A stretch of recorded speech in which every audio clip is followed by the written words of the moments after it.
I feel like what everyone has been talking about in January since we got back from the holidays has been galette de roi, galette de roi, Oui, oui. like king cake, you know?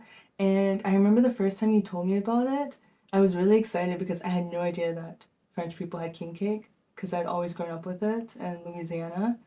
But that makes sense because Louisiana has a lot of French influences. It looks completely different.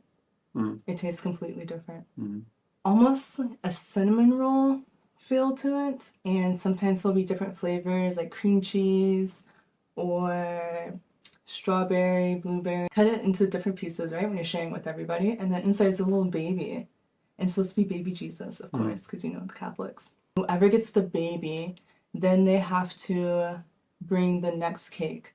So it's like what you do at work, it's what you do in the classroom at school. How would you describe the king cake in France? Alors, en France, la galette des rois, c'est mon gâteau préféré. Et c'est de la tradition chrétienne à la base. Et c'est le 6 janvier toujours, parce que à l'origine, c'est pour célébrer l'arrivée des rois mages avec Jésus. Je connais pas trop ça.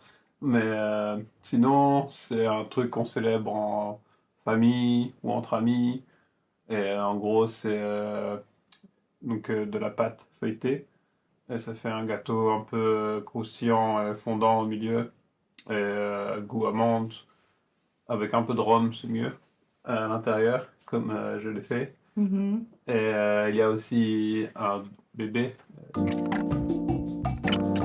c'est la fève, donc c'est au milieu. Et quand on tombe dessus en mangeant la galette, on gagne une couronne et on est le roi ou la reine de la soirée.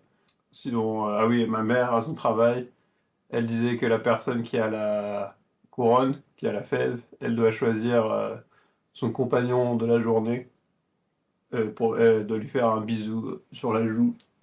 Comme ça.